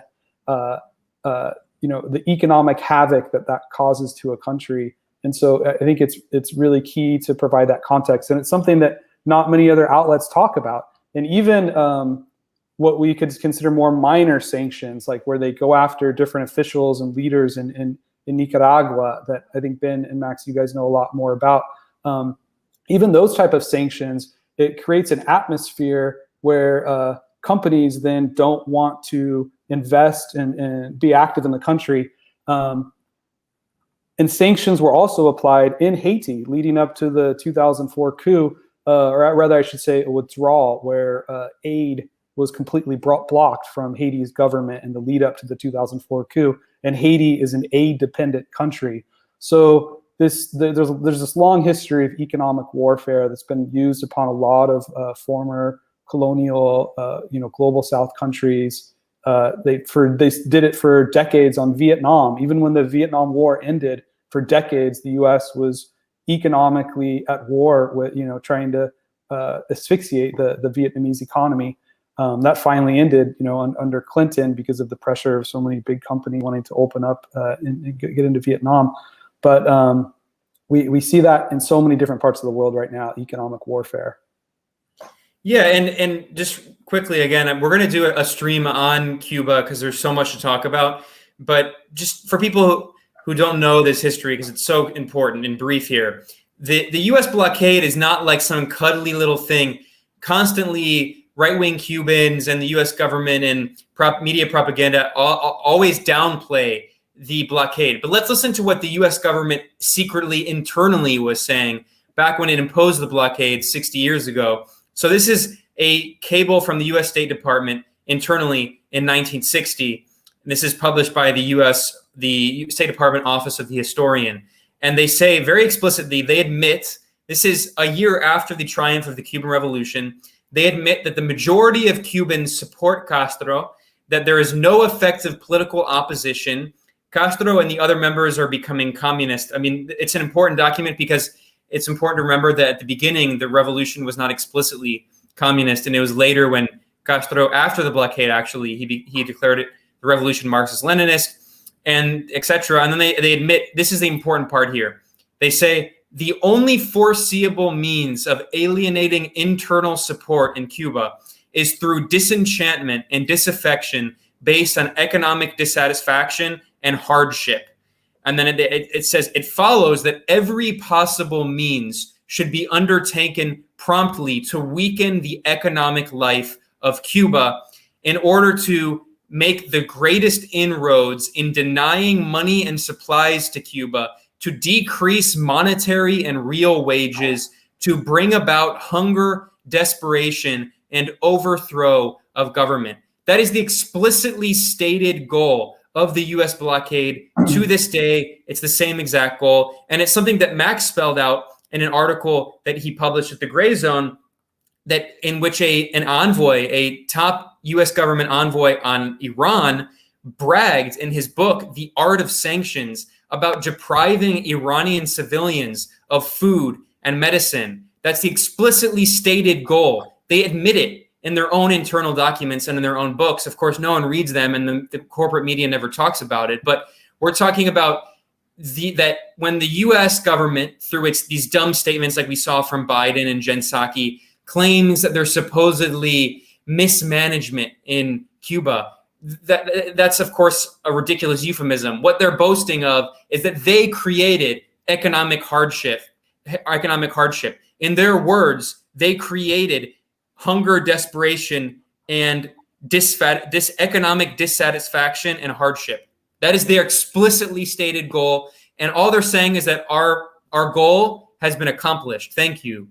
And of course, the government is doing everything it can to try to help people who are suffering. And of course, that's been exacerbated many times over because of the pandemic. But the ultimate irony, the last thing I'll say about this issue on Cuba here, and we'll do another stream sometime, is that it's so cynical and so disgusting looking at the way that this is being portrayed, where it's so similar to the fake news and the lies used to try to justify the right-wing violent coup attempt here in Nicaragua in 2018. At the beginning of the protests, which were manipulated and led by these U.S. government-funded forces and which set the stage for the violent coup attempt and the violent forces to come out.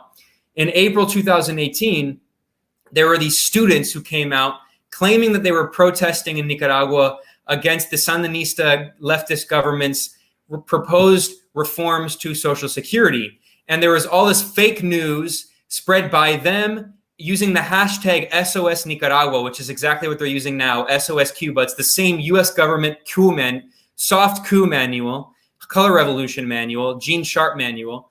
And they claimed, and there was all this reporting, including on publications that claimed to be on the left in the United States, like Jacobin and these other outlets, claiming that it was supposedly a neoliberal reform. It's a blatant lie.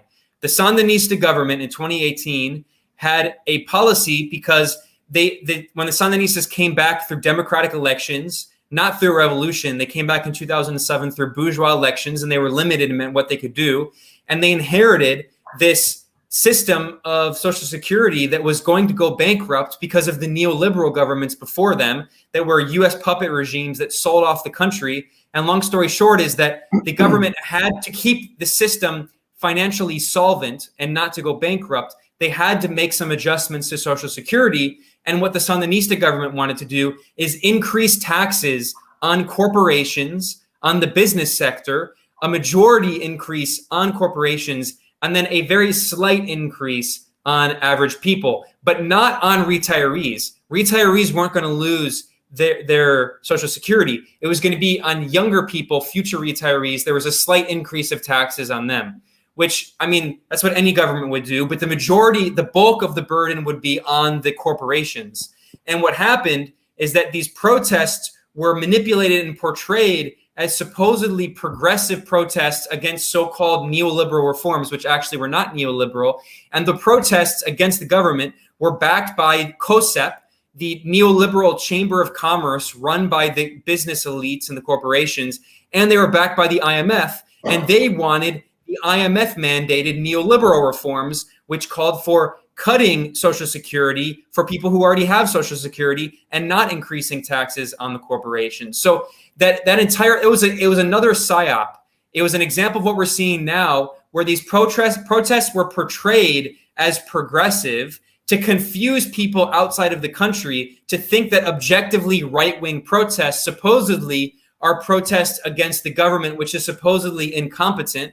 And now what we're seeing in Cuba is the same strategy. They're claiming that the Cuban government has supposedly divested from healthcare. Supposedly the Cuban healthcare system, which is per capita, one of the most highly funded healthcare systems in all of Latin America, not even talking about Haiti, where people can't even get healthcare at all because everything's privatized. We're supposed to believe, according to these media outlets and the fake news being spread on Twitter and social media, that the Cuban government, a socialist government, divested from the healthcare sector, and people are protesting because of the COVID pandemic. They can't get healthcare. I mean, it's such a classic example of this fake news psyop operation that is used to try to confuse the left internationally, to build this like fake celebrity astroturf support abroad, and to have a color revolution. It is a textbook case. And ironically, the last thing, I mean, I already said that was the last thing, but I swear, one small thing I'm going to add is it's just so funny seeing this propaganda, because like I said, I mean, there's always fake news pushed by these bots, but this is not even effective fake news. Here's this right-wing bot account, and it's a right-wing Venezuelan, and he's boasting that the regime was not prepared for the protest and this moment. And he's saying that we're living through the largest citizen protest in the history of Cuba. And look at this screenshot here. There's like 50 people. And by the way, in the area where they're talking about, where there are these protests, this is an area where there are a lot of people often just walking around. And I think a lot of those people in this video that he posted are actually just bystanders. They're not even protesters. So if you look at the videos that even these bot accounts are posting, there are very few people protesting. I mean, it's honestly like that's the Malecon in Havana, and yeah, it's where people hang out.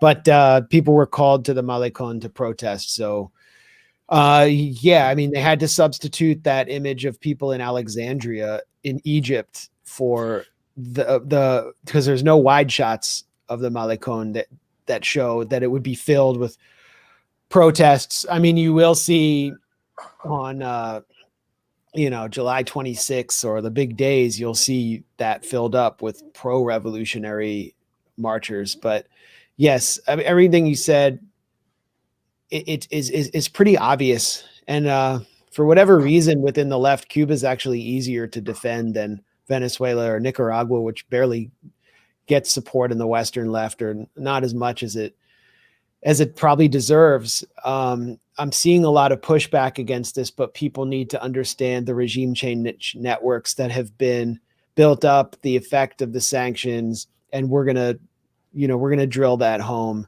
on our site and in a follow-up live stream, because I think this will go on for some time. I mean, there are too many interests in seeing it continue. Go ahead, Jeb. Hey, if you guys want to take a few questions, I can stay a little bit longer, but otherwise I've got an interview with a TYT that I've got to go to. Yeah. So let's wrap it up here. You got to go. Jeb has to go to speak with Cenk and Anna. They're doing like a 3-hour emergency live stream for the Cuban Revolution. And then I think they're doing a benefit for Julian Assange's legal defense. And yeah, they're having Jeb as part of the marathon. I think Stella Morris is coming on after you. And who else? Wait, are you guys joking, or is that right? Lee Campbell. Yeah, we finally got to Cenk. Like, we finally reached him, and they're finally listening. Are you being sarcastic, or are you serious? Also, Ben, gullible it was removed from the latest Merriam-Webster dictionary by Emmanuel Lewis, the former child star Webster. Yeah, I was like, there's no way this is true. But are you actually going on TYT? I'm actually on I'm going to be going. I'm departing because I'm pretty nearby right now. So there's a NATO emergency meeting. So, well, I didn't know. I was like, maybe they somehow didn't realize that you're like an anti-imperialist and they wanted to get you on Haiti. But I got played hard there. No, his name isn't Patrick Hillsman, so you're not a serious Syria expert like Patrick Hillsman, so you can't go on. I hear there's also this brilliant Francesca Fiorentini. Her analysis is just it's so rich with scholarship and on the ground reporting. So of course they're not going to have Jeb on when they have fantastic guests like that. But anyway, this is the Caribbean. We have Michael Diebert for the Caribbean. He's probably Diebert. Oh yeah, God. he's really the go-to source for anything, for any sort of American exceptionalism in the region. So, all right, well, we're getting kind of niche now in terms of people know how much TYT sucks, but this is really niche. So Ebert supported the Salome Anderson lawsuit against us. He managed to find time after he had an exclusive softball interview with Jovenel Moïse, and then he found time to support that lawsuit. So it does all connect in some weird way. He actually got fired from the Inter Press Service after he talked a whole bunch of trash on another Haitian journalist that was writing pieces with. He was sort of criticizing him for he wasn't completely fluent in English, and so he had written some stuff trashing him, and IPS terminated their relationship with him after that. This is some years ago. So he really hates me and anyone that criticizes U.S. interventionism in the region. Well, anyway, so anyone who wants to follow Haiti, you know who not to follow. Do not follow Michael Diebert, coup supporter, awful regime change supporter. Someone commented here, you guys need a podcast. This will be a podcast version over at Moderate Rebels. We will have this up for people who want to listen after the fact. And we are going to do an episode soon on Cuba. That's going to be, we'll do that as a stream, and we'll also do that as a podcast. Do you want to take questions or no? Well, no, we're sorry we couldn't get Nazaire St his audio correct, but we'll hope for more contributions from him. He co-authored a piece with Jeb for us during the early phase of the pandemic, and we thank him for coming on. And I think I got to get out of here too. Okay. Yeah, I mean, I always feel awful having some white guys talking about Haiti, but we tried to get multiple guests. But the reality, unfortunately, is that the internet in Haiti is very bad in general, especially for working class people. So it's really hard to get people live. We're going to try to have more coverage over at the Gray Zone. We'll try to maybe pre-record interviews. We tried to get Nazaire and it didn't really work, but we will definitely have some guests to talk about Cuba. That's definitely something we're going to follow really closely. I can tell you a few outlets on Haiti. There's the newspaper Haiti Liberté that Kim writes for. There's the Haiti Action Committee, Kevin Pina's Haiti Information Project. There's tons of sources on social media. So there's good sources of information on following what's happening in the country. Yeah, I second that. Definitely follow Haiti Liberté, which is haitiliberté.com. I actually have an website. announcement. I'm going to put it, Ben, I'm sending it to you in the real quick. All right. You got engaged to Anna Kasparian. Congrats, I heard. Yes. I misspelled Anya all along. It was Anna. But I just sent you a link, and this is from Grandma. This is the state media organ of Cuba. They're in a desperate situation, which makes the timing of what's happening perfect. There's no tourism, which is their main source of liquidity and cash from the outside. Mm-hmm. They're under a harsh blockade. Like I said, syringes are, there's a shortage of syringes, and, they're suffering enormously. Remittances aren't even coming in because the Trump administration banned that. So they're accepting actually donations, solidarity donations. And there is at the end of this article, if you scroll down, Ben, you'll see information to send donations to help send COVID-19 aid to Cuba. And there's a number for a bank account for emergency donations and a SWIFT code. I don't know whether it's violating U.S. law to send donations, but so to be clear, to the U.S. government authorities monitoring this podcast, this brief stream, we did not actually call for people to give money to Cuba. We just made it clear that this is a possibility. We didn't tell them to do it. We just are reporting on the fact that this is happening. I mean, I don't care. Yeah, I call for people to support the Cuban people in any way possible. Absolutely. Come and get me. Like a guy actually went to jail in the U.S. or was fined for sending a piano to Cuba.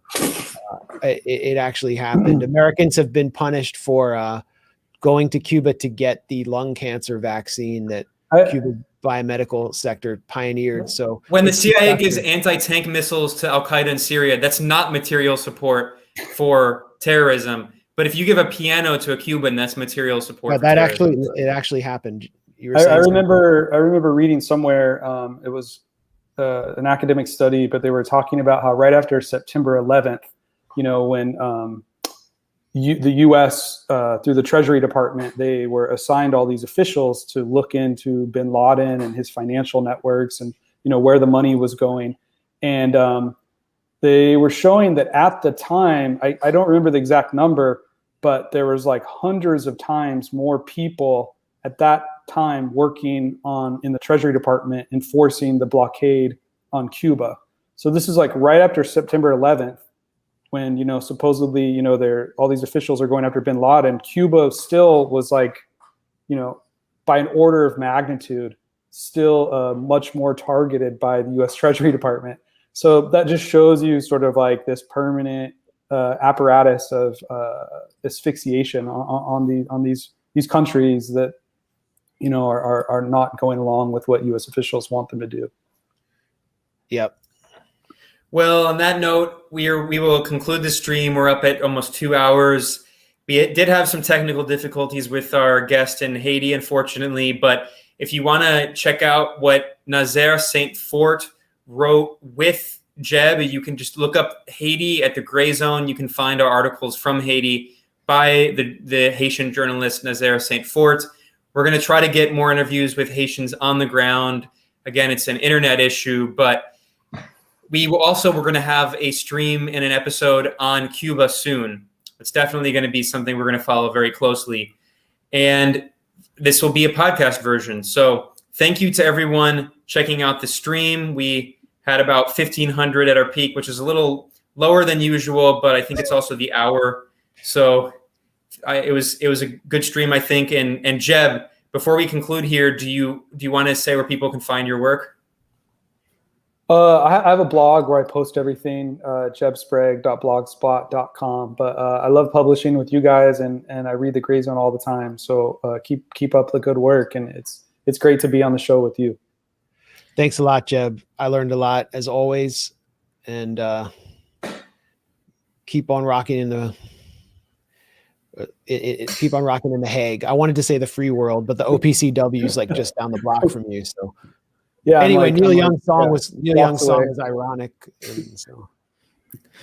Cool. And if you want to support this show, you can go to patreon.com/moderate rebels and join us next time to talk about Cuba. Thanks a lot. We'll see you all next time. Bye-bye.